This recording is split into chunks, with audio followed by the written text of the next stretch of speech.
This is the car crash investigation by Evan Gooding, Colton Yoner, and Nicholas Kunden. On the first slide, we discovered how fast the SUV and the wagon were moving immediately following the collision. Here is the given diagram, which gave us the distances necessary along with the given acceleration to calculate using v squared equals v naught squared plus 2a acceleration delta x, which is the change in distance. We plugged in the numbers.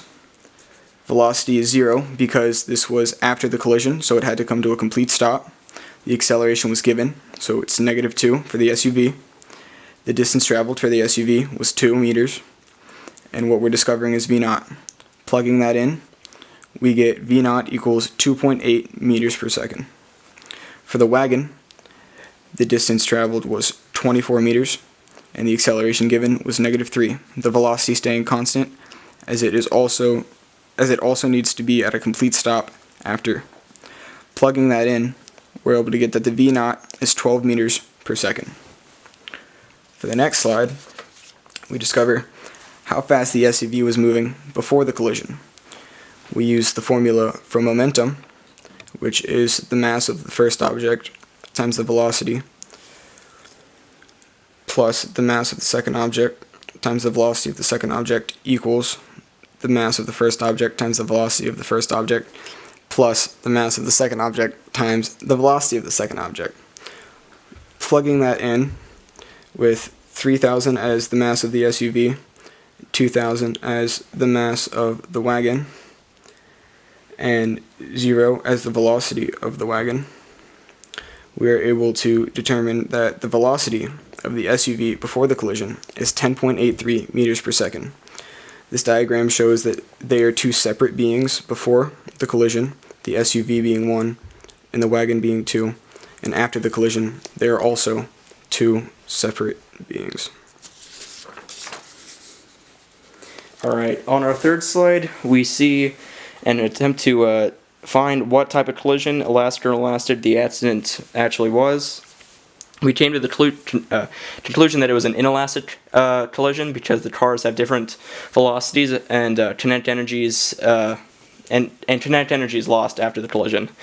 We found that value by using the k equals 1/2 mv squared formula. Here, with the SUV, using our information gathered in the two previous slides, we were able to gather that the kinetic energy before the collision for the SUV was 175,933.35 joules, and after the collision, the SUV had a kinetic energy of 12,013.35 joules. For the Subaru Outback wagon, before, we were able to gather that as the wagon was at a rest, that velocity would be 0. So the wagon had a initial kinetic energy of 0 joules. After the collision, however, the wagon began to move at a velocity of 12 meters per second, and as a result had a kinetic energy of 144,000 joules. Now, adding both the after kinetic energy for the SUV and the after kinetic energy for the wagon, we could see that that was less than the initial kinetic energy of the SUV, and as a result, the collision was inelastic, as 31,933.35 joules were lost. Joules of kinetic energy were lost in the collision.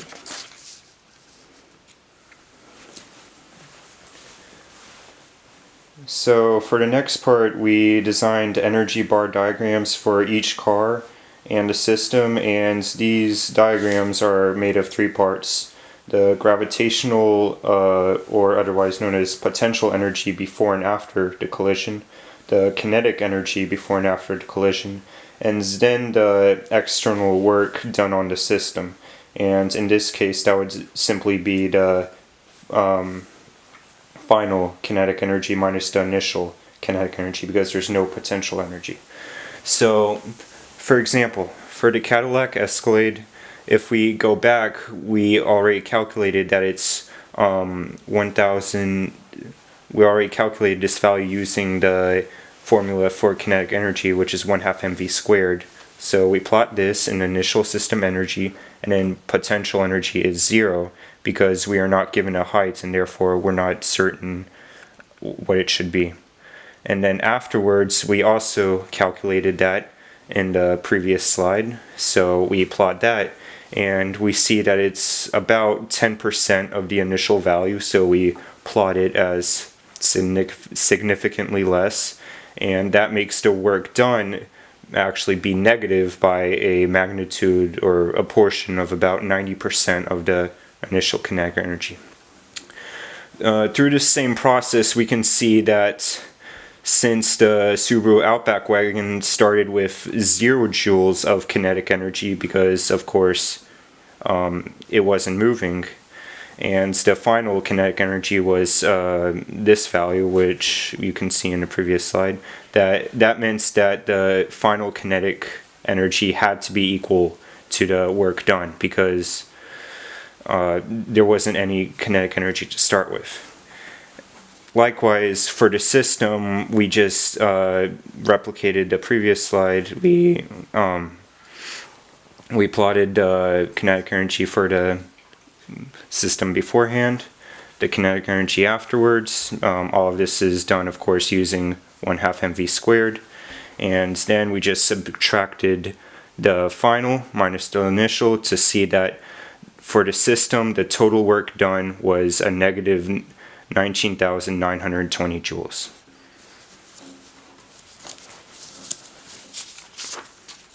Alright, our next slide was our force time graphs for each car and the system.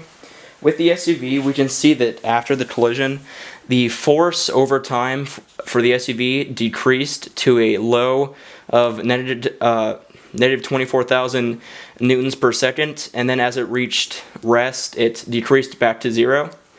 This is found with our formula where the mass times the after velocity minus the mass times the previous velocity results in our negative 24,000 newtons per second.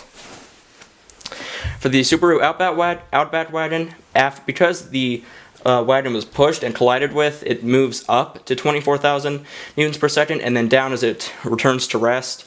This is found with a similar formula to the SUV. For the entire system, because the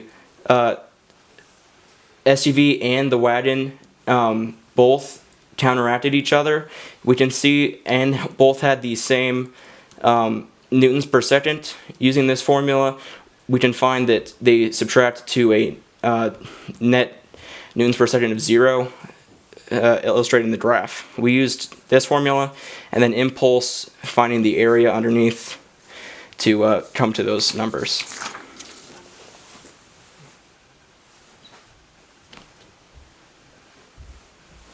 Our last slide is determining whether or not any laws were broken that contributed to the crash.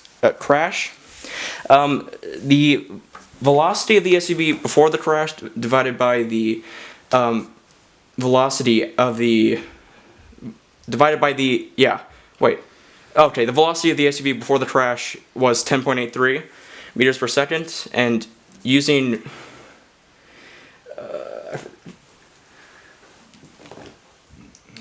I forgot the name of this. Converting it to... Yeah, converting it into kilometers per hour, we can find that the SUV was going 38.988 kilometers per hour.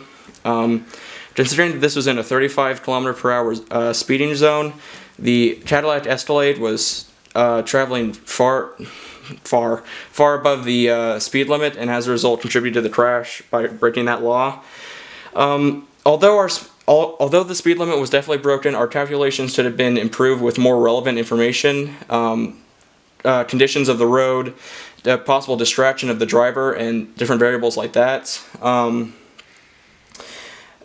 Therefore, the only law that we can prove through our data to be broken is the 35 kilometers per hour speed limit.